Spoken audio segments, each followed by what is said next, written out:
입니다. 누가복음 23장 26절에서 32절까지 말씀 번갈아 가면서 읽습니다. 제가 먼저 읽겠습니다. 그들이 예수를 끌고 갈 때에 시몬이라는 구레네 사람이 시골에서 오는 것을 붙들어 그에게 십자가를 지워 예수를 따르게 하더라. 또 백성과 및 그를 위하여 가슴을 치며 슬피 우는 여자의 큰 무리가 따라오는지라. 예수께서 돌이켜 그들을 향하여 이르시되 예루살렘의 딸들아, 나를 위하여 울지 말고 너희와 너희 자녀를 위하여 울라. 보라, 날이 이르면 사람이 말하기를 잉태하지 못하는 이와 해산하지 못한 배와 먹이지 못한 젖이 복이 있다 하리라. 그때 사람이 산들을 대하여 우리 위에 무너지리라 하며 작은 산들을 대하여 우리를 덮으리라 하리라. 푸른 나무에도 이같이 하거든 마른 나무에는 어떻게 되리요 하시니라. 32절 함께 읽습니다. 또 다른 두 행악자도 사형을 받게 되어 예수와 함께 끌려가니라. 아멘. 기도하고 말씀 선포하겠습니다. 하나님 아버지, 거룩한 주일 하나님 앞에 나와 무릎을 꿇습니다. 마음 문을 열고 하나님께 나에게 오늘 어떤 말씀을 해주시는지 잘 듣고 이 말씀 앞에 나를 산제물로 내어드리는 살아있는 예배가 되게 하여 주옵소서. 예수님 이름으로 기도드리옵나이다. 아멘. 나태주 시인의 여름의 일이라는 제목의 시가 있습니다. 여름의 일이라는 문구를 해석하면 여름에 있었던 일이라는 뜻이고, 여름에 있었던 일이라는 말에는 최소한 여름을 지나 가을이나 겨울이 되었을 때에 강렬한 기억으로 남아있는 일이라고 해석해 볼 수 있습니다. 나태주 시인에게 도대체 여름에 무슨 일이 있었길래 시간이 지난 후에도 그 일이 마음 깊이 남아 여름의 일이라는 제목으로 시를 쓰게 했을까요? 나태주 시인에게 일어난 여름의 일이 무엇인지 한번 시 속으로 들어가 봅시다. 골목길에서 만난 낯선 아이한테서 인사를 받았다. 안녕. 기분이 좋아진 나는 하늘에게, 구름에게, 지나는 바람에게, 울타리 꽃에게 인사를 한다. 안녕. 문간 밖에 나와 쭈그리고 앉아있는 순한 얼굴의 개에게도 인사를 한다. 너도 안녕. 나태주 시인에게 일어난 여름의 일이란 다름 아닌 낯선 한 아이가 자신에게 안녕하세요 라고 인사한 사건입니다. 나태주 선생님이 기고하고 있는 곳이 충청남도 공주의 시골 마을인데, 시골에서는 어린아이가 낯선 어른에게 인사를 하는 일은 흔한 일입니다. 도시에서도 이런 모습은 그리 이상한 일이 아닙니다. 아파트 엘리베이터를 기다리다 보면 아이들을 만나곤 합니다. 나를 잘 모를 텐데도 안녕하세요 라고 인사하는 그 아이들 보곤 합니다. 아이가 어른에게 인사하는 일은 흔한 일인데, 나태주 시인은 어린아이로부터 안녕하세요 라는 인사를 받고는 기분이 좋아져서 하늘에게도 안녕 인사를 하고, 하늘에 떠있는 바람에게도 구름에게도 안녕 인사를 하고, 심지어는 문간에 쭈그리고 앉아있는 개에게도 안녕 이렇게 인사를 했다라는 것입니다. 더 흥미로운 것은 이 일이 있었던 때가 지난 여름이었는데 가을이 되고 겨울이 되었는데도 지난 여름에 있었던 일들 중에 가장 인상 깊게 기억에 이 일이 남는다며 여름의 일이라는 거창한 제목으로 글을 씁니다. 시 제목만 보면 여름에 큰일이 있었구나 라고 생각하기 쉬운데 사실은 별일이 아니었습니다. 어린아이가 안녕하세요 라고 인사를 하고 그 인사를 받는데 걸린 시간은 아무리 길게 잡아도 2, 3초를 넘지 않을 것입니다. 낯선 어린아이의 인사가 아름다운 작품 하나를 만들어내는 시발점이 되었듯이 우리 우연히 경험하게 되는 짧은 사건이 전혀 새로운 인생의 시발점이 되곤 합니다. 13일의 금요일이라는 말이 있습니다. 동양에서는 13일의 금요일을 별 의미 없이 받아들이지만 서양에서는 13일의 금요일은 상당히 불길한 날로 여겨집니다. 달력을 찾아보니까 올해 6월 13일이 금요일입니다.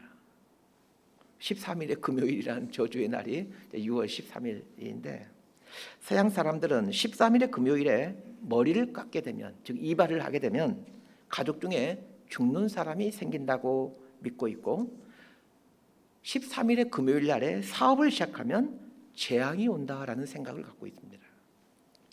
또한 이날의 장례 행렬을 보게 되면 이튿날 본인이 죽게 되고 이날에 침대를 바꾸면 악몽을 꾸게 된다라고 믿고 있습니다. 13일의 금요일을 일종의 저주의 날로 여기고 있는 것입니다. 그래서 서양에 있는 병원에 가면 13호실이 없고 고층 빌딩은 13층을 건너뛰는 경우가 있고 공항 터미널에는 13번 게이트가 없는 경우가 있고 비행기 좌석 중에 13번 줄을 빼버리는 경우가 많습니다.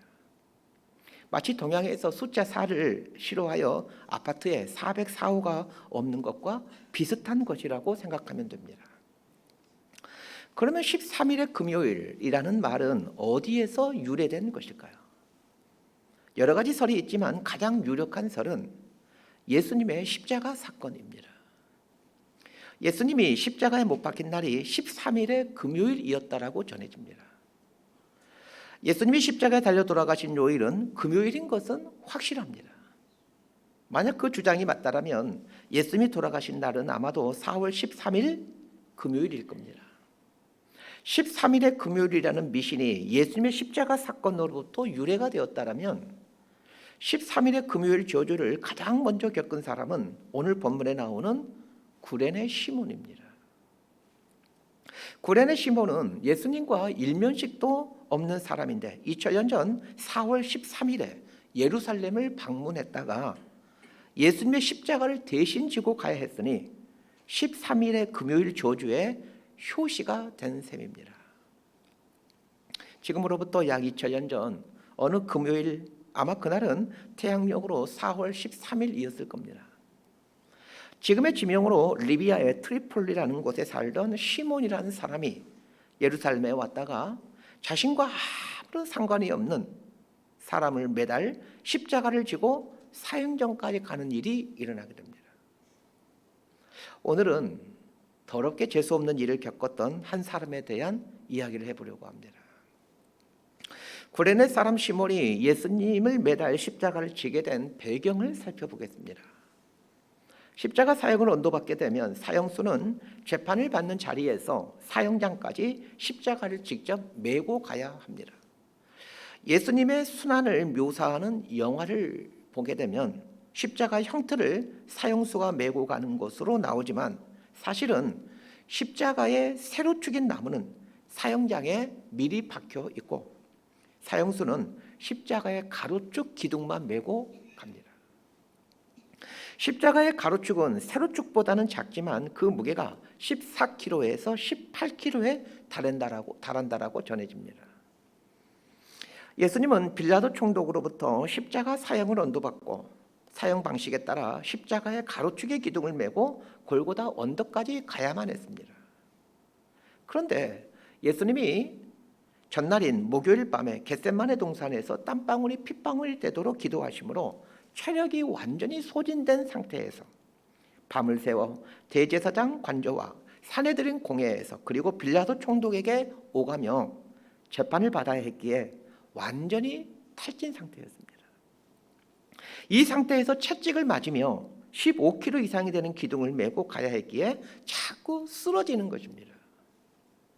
함께 사형을 당하게 된 두 강도는 어렵지 않게 십자가 형틀을 메고 가는데 예수님은 자꾸 쓰러지십니다. 시간이 지체될 수밖에 없습니다. 시간이 지체되자 로마 군인들은 구경꾼 중에 십자가 기둥을 대신 짊어질 사람을 무작위로 선정합니다. 로마 군인에 의해 지목된 사람이 이 구레네 사람 시몬입니다. 여기서 질문을 던져야 합니다. 예수님이 탈진하여 자꾸 쓰러지기에 십자가를 대신 질 사람을 선정하는 것은 충분히 이해가 됩니다. 그런데 왜 하필이면 구레네 사람 시몬이 선정되었느냐는 것입니다. 이 질문에 답을 하기 전에 유대인들에게 십자가가 어떤 의미가 있는지를 알아야 합니다. 지난 두 주의 설교에서 반복해서 인용했던 구약 말씀이 신명기 21장 23절 말씀이었습니다. 신명기 21장 23절 하반절에 나무에 달린 자는 하나님께 저주를 받았음이니라 라고 말하고 있습니다. 유대인들이라면 신명기의 이 말씀을 너무나도 잘 알고 있게, 마치 우리가 요한복음 3장 16절을 누구나 알고 있는 것처럼 유대인들은 이 말씀을 너무 잘 알고 있습니다. 그래서 십자가에 달려 죽는 사람은 당연히 하나님의 저주를 받은 사람이구나라고 다 잘 알고 있습니다. 나무에 매달려 죽는 사람이 저주받은 사람이라면 저주받은 사람을 매다는 나무 또한 부정한 것으로 여길 수밖에 없습니다. 유대인들에게 십자가 나무들은 하나님의 저주와 동일한 의미가 됩니다. 그러니 십자가 형태를 대신 짊어지는 사람으로 선정되었다라는 것은 다른 물건을 옮기는데 착출되었다라는 것과는 전혀 다른 기분입니다. 그렇기에 로마 군인들은 십자가 형태를 짊어질 사람을 강제로 선정할 수밖에 없었습니다. 어느 누구도 그 십자가 나무를 짊어져야 하지 않기 때문입니다. 그러면 하필이면 왜 구레네 사람 시몬이 이 재수없는 일에 선정된 것일까요? 구레네 시몬이 십자가를 대신 짊어지는 기분 나쁜 일을 겪게 된 때는 유월절 명절 기간입니다. 유월절은 이스라엘이 애굽에서 탈출한 날을 기념하는 날로 이스라엘에게 행하신 하나님의 구원을 되새기고 기뻐하고 감사하는 날입니다. 유월절이 되면 이스라엘에 살고 있는 유대인들과 해외에 살고 있는 디아스포라 유대인들이 이 유월절 명절을 지키기 위해 예루살렘 성전에 오곤 하는데, 이스라엘에 살고 있는 사람들은 마을 단위로 움직이게 됩니다. 만약 이스라엘에 살고 있는 한 남자가 로마 군인에게 선정되어 십자가 형태를 짊어지게 될 상황이 되었다면 그와 함께 온 마을 사람들로부터 집단적인 반발을 사게 될 수도 있습니다. 그렇지 않아도 로마에게 깊은 반감을 갖고 있는데 이런 사소한 일이 발단이 되어 소요라도 일어나게 된다면 로마 군인 입장에서는 상당한 곤란한 일이 됩니다. 그러니 로마 군인 입장에서는 십자가 형태를 대신 짊어지고 갈 사람을 선정할 때 이스라엘에 살고 있는 사람보다는 해외에서 홀로 온 디아스포라 유대인을 선정하는 게 지혜로운 일입니다. 구레네 사람 시몬은 홀로 예루살렘에 온 디아스포라 유대인이었습니다. 예루살렘에서 1000km가 넘는 구레네, 지금의 아프리카의 리비아의 트리폴리라는 곳에서 온 사람입니다. 로마 군인들은 구레네 시몬의 복장을 보고는 먼 이방 땅에서 온 디아스포라 유대인이라는 것을 금방 알아챕니다. 이 사람에게 십자가 형태를 대신 짊어지게 하더라도 아무런 문제가 발생하지 않겠구나라고 판단하고는 구레네 사람 시몬에게 십자가 형태를 지우라고 명령한 것입니다. 구레네 시몬의 입장에서 이 상황을 한번 생각해 봅시다. 이스라엘 땅에 살고 있는 사람들이 2월절 명절에 예루살렘에 오는 것은 그리 어려운 일이 아니겠지만 먼 이방 땅에 살고 있는 디아스포라 유대인이라면 이야기가 달라집니다. 보통의 디아스포라 유대인이 예루살렘 성전을 방문하는 일은 일생에 한 번이나 두 번 있을까 한 대단한 사건입니다.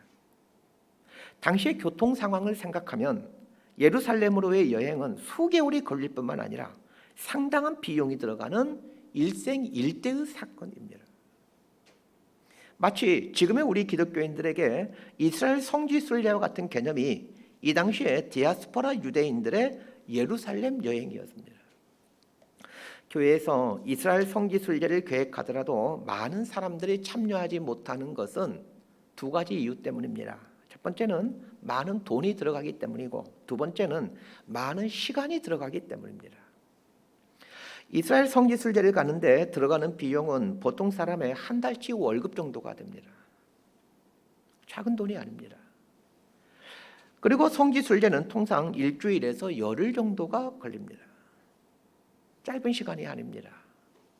그런데 예수님 당시 외국에 살고 있던 디아스포라 유대인이 예루살렘을 방문하고자 할 때 들어가는 여행 경비는 지금 우리가 이스라엘 성지 순례 갈 때 들어가는 경비하고는 비교할 수 없을 만큼 많습니다.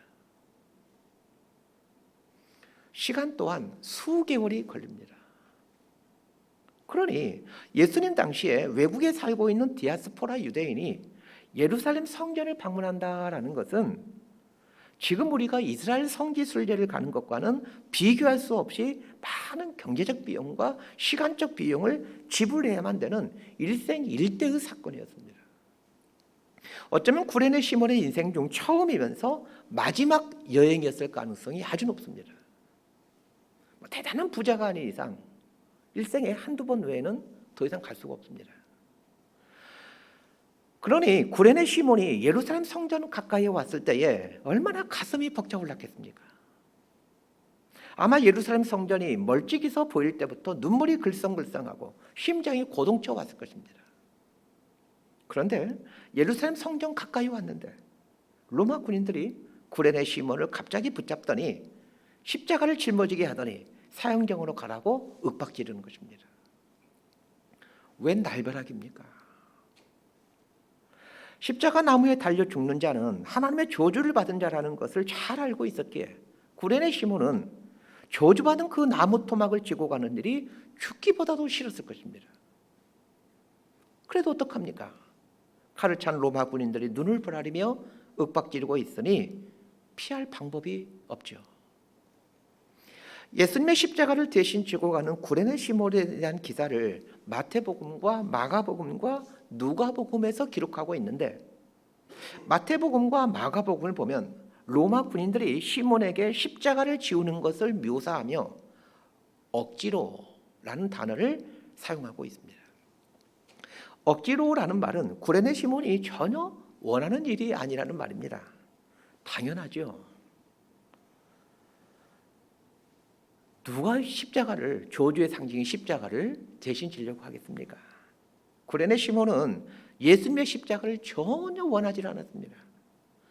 억지로 십자가를 지고 갑니다. 자, 오늘 본문인 26절 말씀을 함께 읽습니다. 시작. 그들이 예수를 끌고 갈 때에 시몬이라는 구레네 사람이 시골에서 오는 것을 붙들어 그에게 십자가를 지워 예수를 따르게 하더라. 성경책 가지고 오신 분들은 십자가를 지워 예수를 따르게 하더라라는 말에 밑줄을 그어 놓으시길 바랍니다. 구레네 시몬이 예수님의 십자가를 대신 지고 골고다 언덕까지 가는데 십자가를 대신 지고 간 시간은 그리 긴 시간은 아닙니다. 한 10분 어간일 겁니다. 빌라도 총독 관저에서 골고다 언덕까지는 먼 거리가 아닙니다. 빌라도 총독 관저에서 골고다 언덕까지의 길을 비아돌로사라고 부릅니다. 슬픔의 길이라는 뜻입니다. 오늘날 예루살렘을 방문하면 순례객들 중에 십자가를 지고 골고다 언덕까지 순례하는 광경을 보곤 합니다. 비아돌로사를 따라 골고다 언덕까지 가는 길은 2km를 넘을 수가 없습니다. 위에서 억지로라는 단어를 잠깐 언급했었는데 이 억지로라는 단어가 앙가리오라는 단어입니다. 이 단어는 당시 로마 군인이 식민지 백성을 강제로 호출하여 이 노역시킬 수 있는 권리에서 나온 단어입니다. 산상수훈에 보면 예수님이 누구든지 너를 억지로 오리를 가게 하거든 그 사람과 10리를 동행하고 라는 말이 나옵니다. 로마 군인이 지나가는 아무 날 붙들고 너 이거 저쪽으로 옮겨 이렇게 지시하게 되면 이 명령을 따라야만 합니다. 그게 로마 법입니다. 그런데 로마 군인이 너 이거 옮겨 라고 명령하더라도 1마일 약 1.6km 이상을 가지 못하게 법으로 규정해 놓았습니다. 이 법 규정에서 앙가리오, 억지로라는 단어가 나오게 됩니다. 구레네 시몬이 십자가를 메고 골고다 언덕까지 가는 거리는 1km 내외였을 것이고 십자가를 대신 지고 가는 시간은 10분 어간이었을 것으로 보여집니다. 10분 어간이었을. 그리 길지 않은 시간 동안 구레네 시몬은 십자가를 메고 예수님을 뒤따라갑니다. 위에서 말씀드렸듯이 십자가는 하나님의 저주를 의미하기에 하나님의 저주로 여겨지는 물건을 짊어지고 가는 것을 수많은 사람들이 지켜보고 있기에 구레네 시몬 입장에서는 여간 창피한 일이 아닙니다. 위에서 밑줄 치라고 한 십자가를 지워 예수를 따르게 하더라라는 말을 곰곰이 생각해 봅시다. 이 말을 묵상하다 보면 예수님께서 제자들에게 하신 아주 중요한 말씀이 생각납니다. 마태복음 16장 24절 말씀, 우리 자막을 보고 함께 읽습니다. 시작. 이에 예수께서 제자들에게 이르시되 누구든지 나를 따라오려거든 자기를 부인하고 자기 십자가를 지고 나를 따를 것이니라. 예수님의 말씀대로라면 예수님을 믿는 신앙생활은 자기를 부인하고 자기 십자가를 지고 예수님을 따라가는 삶입니다. 오늘 본문인 26절 하반절에 십자가를 지워 예수를 따르게 하더라라는 말씀은 우리 기독교의 신앙생활이 무엇인지를 잘 보여주고 있습니다. 예수님을 믿는 신앙생활은 십자가를 지고 예수님을 따르는 삶입니다. 여기서 중요한 질문이 생깁니다. 예수님은 자기 십자가를 지고 예수를 따르는 삶이 신앙생활이다라고 말씀하시는데 도대체 내가 져야 될 나의 십자가는 무엇이고 나는 어떻게 내가 져야 될 십자가를 알 수 있는가? 라는 질문이 대두됩니다. 자기 십자가가 무엇인지는 사람마다 다르겠지만 십자가가 되기 위한 조건이 있습니다. 첫 번째 조건은 지고 싶지 않다는 것입니다. 쉽게 말하면 십자가란 하고 싶지 않은 것, 즉 거부하고 싶은 것입니다. 두 번째 조건이 있습니다. 거부하고 싶은데 예수님이 원하시는 것입니다. 예수님을 알게 되면 예수님이 원하시는 일이 무엇인지를 알아가게 됩니다. 예수님을 깊이 알아갈수록 예수님이 원하시는 것이 보여지게 됩니다. 거부하고 싶지만 예수님이 원하시는 것, 그것이 자기 십자가입니다. 또 한 가지 조건이 있습니다. 거부하고 싶지만 예수님 원하시는 것이 자기 십자가인데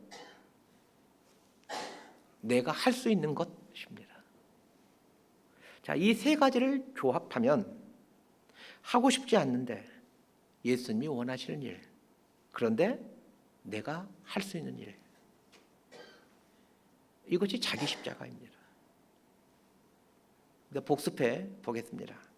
제가 자기 십자가가 무엇입니까? 이렇게 물으면 여러분은 이렇게 답변하시면 됩니다. 하고 싶지 않는데 예수님이 원하시는 일, 그런데 내가 할 수 있는 일. 조금 길기 때문에 다시 한번 말씀드릴 테니까 외워놓으시기 바랍니다. 하고 싶지 않는데 예수님이 원하시는 일, 그런데 내가 할 수 있는 일. 자, 한번 이제 실습해 보겠습니다. 자기 십자가가 무엇입니까?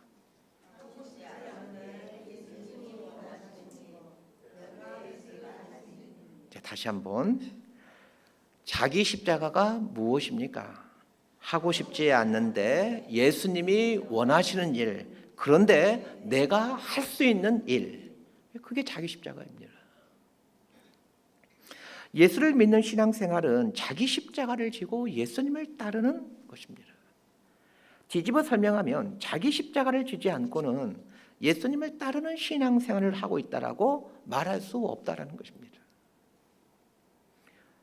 자, 이것을 십자가를 지고 예수님을 따르는 것이 기독교 신앙이다라는 것을 시각적으로 보여주는 사람이 구레네 사람 시몬입니다.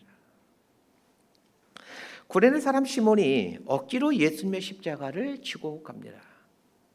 오랜 세월 동안 준비해오고 기대해왔던 예루살렘 여행인데 하필 그 여행에서 구레네 시몬은 아주 재수없는 일을 겪습니다.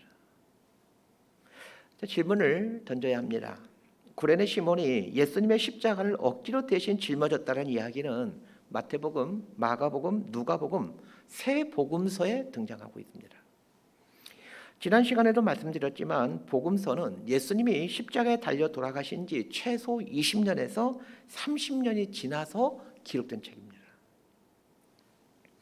이 30년 전에 예수님이 사형당하시던 날 십자가를 대신 짊어진 사람에 대해 고작 10분 어간에 지나지 않았을 일을 했던 사람에 대해 수십 년이 지난 후에 이 귀하고 귀한 성경에 어떻게 그 사람을 기록할 수가 있느냐는 것입니다. 더군다나 잠깐 십자가를 졌던 그 사람의 이름이 시몬이고 그가 구레네에서 온 사람이라는 것을 어떻게 알고 30년 후에 그 사람이 고향이 구레네라는 것을, 그 사람의 이름이 시몬이라는 것을 기록할 수가 있느냐는 겁니다. 성경 기자들이 이렇게는 할 수 있을지도 모르겠습니다. 맞아, 30년 전에 예수님이 십자가 돌아가실 때 어떤 사람이 십자가를 대신 지고 갔다. 그렇게 기록하는 건 조금 이해가 가능합니다. 근데 그 사람이 구레네에서 왔던 시몬이라는 이름의 사람이었다. 이렇게 기억하고 있다는 것은 쉽게 납득이 되지 않습니다. 상식적으로 생각해 봅시다. 구레네 시몬이 십자가를 대신 짊어진 사건은 예수님이 십자가에 달리는 사건 속에 아주 작은 에피소드에 지나지 않습니다. 사람들은 예수님이 십자가에 달려 돌아가신 것은 기억하지만 십자가를 대신 지고 잠깐 십자가를 대신 졌던 사람에 대해서는 거의 기억하지 못할 겁니다. 구레네 시몬이 예루살렘에 6월절에 예루살렘에 왔다가 이 재수없는 일을 겪고 6월절 절기가 끝나고 다시 자신의 고향인 구레네로 돌아갔을 것입니다. 그러면 그리 오래지 않아 이 사람에 대한 이야기는 사람들의 기억 속에서 사라질 것입니다. 혹 시몬이 이스라엘 땅 안에 살고 있는 사람들이었다면 그 시몬을 알고 있는 이스라엘 사람들이 소수라도 있었기에 시몬이 예수님 대신에 십자가를 대신 졌잖아. 이렇게 말이라도 하기에 한동안이라도 시몬에 대한 이야기가 회자될 수는 있지만 시몬은 예루살렘으로부터 1000km 이상 떨어진 아프리카의 구레네에서 살고 있는 사람입니다. 그런데도 성경 저자들은 이 30년이 지난 후에 성경을 기록할 때 예수님 대신 십자가를 졌던 사람이 구레네 시몬이라는 것을 어떻게 알고 그 사람을 그 오랜 시간이 지나서도 기록할 수가 있느냐는 것입니다. 지금부터 이 구레네 시몬의 이야기가 어떻게 성경에 실릴 수 있게 되었는지, 그리고 구레네 시몬이 예수님의 십자가를 억지로 짊어진 후에 그가 어떤 삶을 살게 되었는지를 말씀드리겠습니다. 오늘 본문과 병행구인 마가복음 15장 21절 말씀을 함께 보겠습니다. 시작.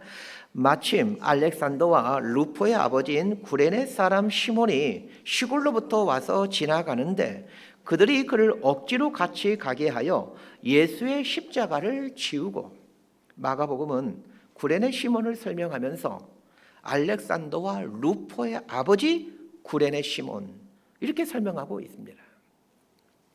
구레네 시몬을 설명하면서 알렉산더와 루포의 아버지 구레네 시몬이라고 표현하는 이유는 이 마가복음을 기록할 당시 알렉산더와 루포는 초대교회 성도들이라면 누구나 알고 있는 초대교회 지도자였다라는 말입니다. 여러분이 어디 가서 저는 예수 그리스도교회에 출석하고 있습니다, 저희 교회 목사님은 나게수 목사님입니다, 이렇게 말을 하면 상대방이 이렇게 말할 겁니다. 나게수 목사님이 누군데요? 제가 유명한 사람이 아닙니다.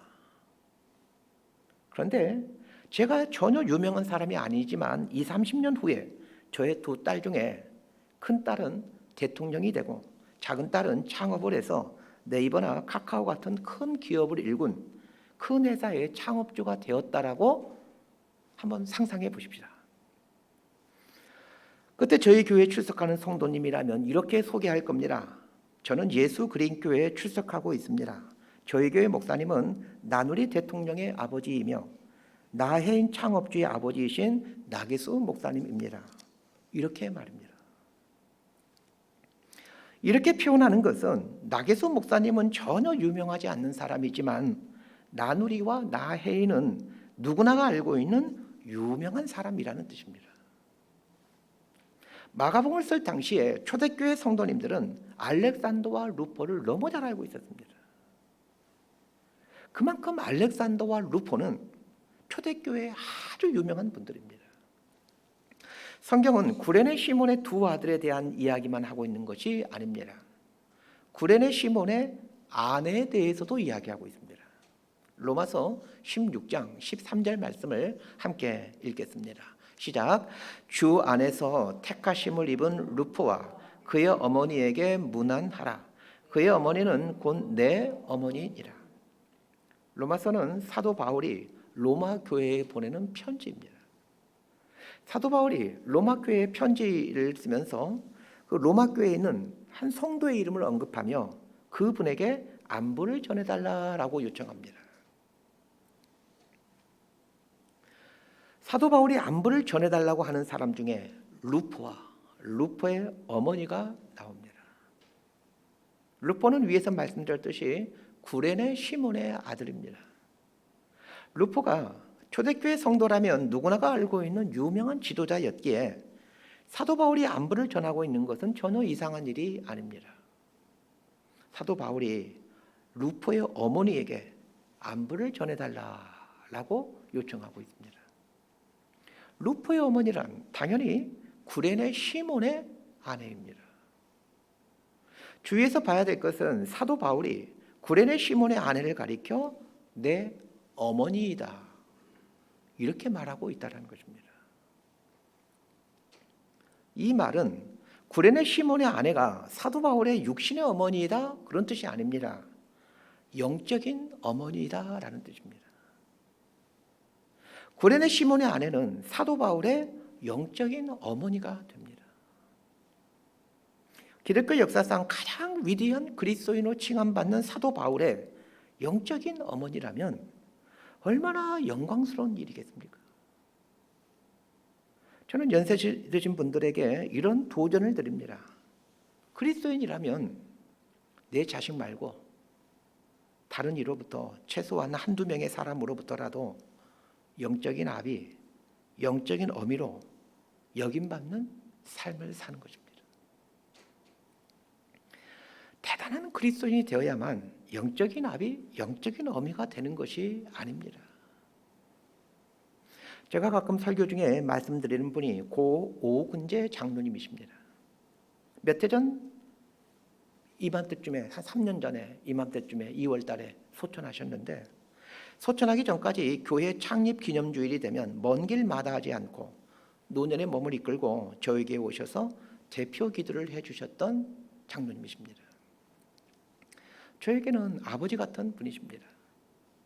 오 장로님의 아내 되신 이신자 권사님은 홀로 기거하시면서도 여전히 저의 어머니 역할을 하시며 매일 저녁 저를 위해 중보 기도를 하십니다. 그 기도 시간이 저녁 8시입니다. 이분들은 작은 교회의 장로와 권사이셨지만 피 한 방울 섞이지 않는 저의 영적인 아비로 영적인 어미로 삶을 사셨습니다. 하나님 앞에서 반듯하게 살고자 한다면 반드시 그 인생은 누군가의 삶에 영적인 아비가 되고 영적인 어미가 됩니다. 구레네 시몬의 아내는 사도 바울의 영적인 어머니가 됩니다. 정리해 봅시다.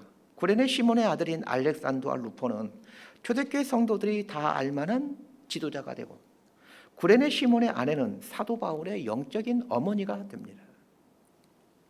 그렇다면 구레네 시몬이 예수님의 십자가를 대신 지는 10여 분간의 짧은 그 재수없는 일을 겪고 난 후 그가 어떤 삶을 살았을지 쉽게 상상이 됩니다.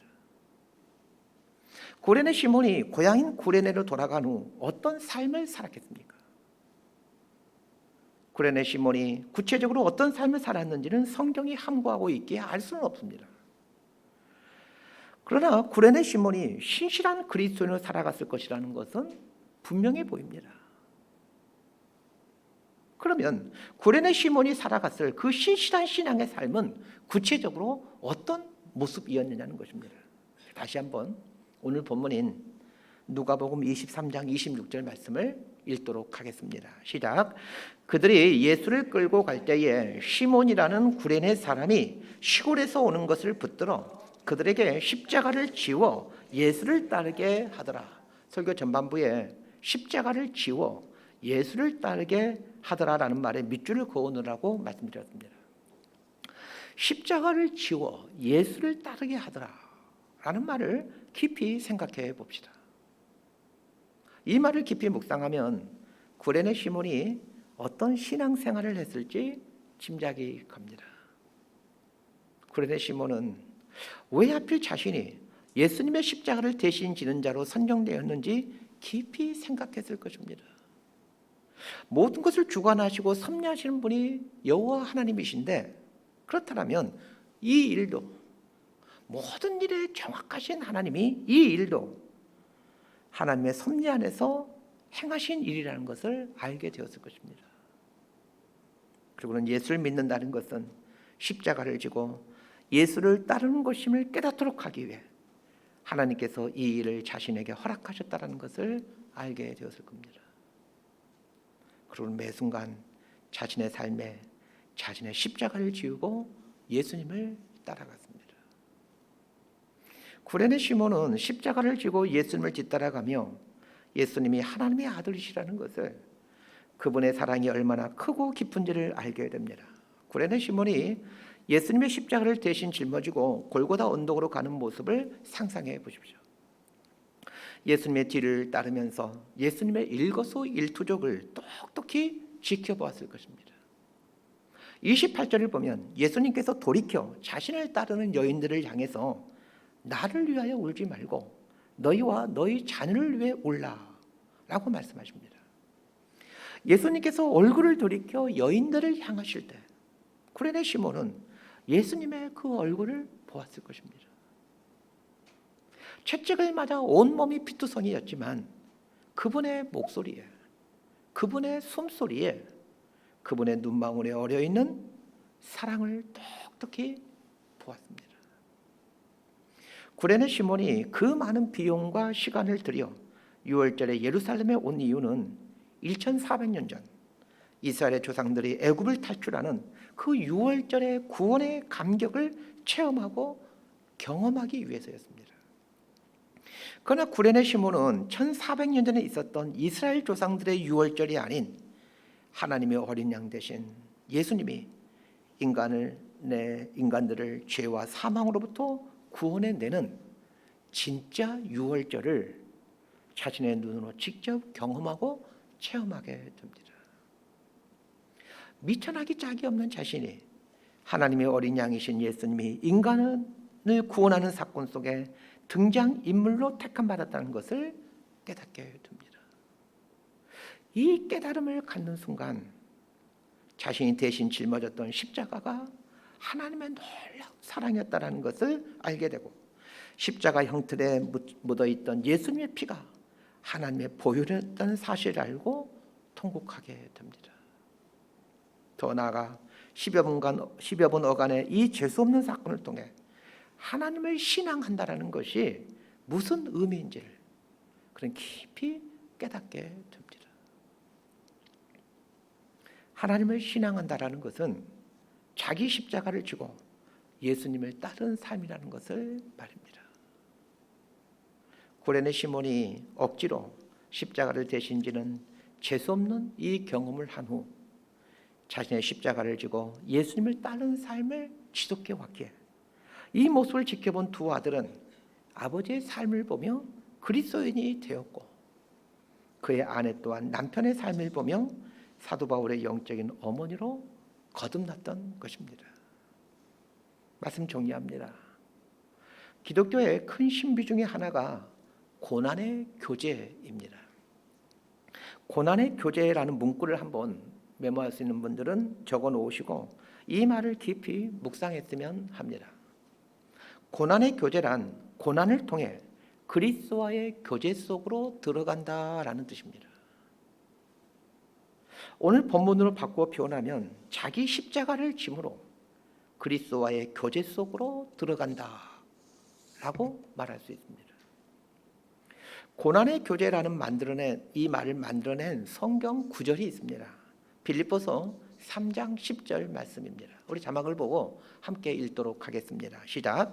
내가 그리스도와 그 부활의 권능과 그 고난의 참여함을 알고자 하여 그의 죽으심을 본받아.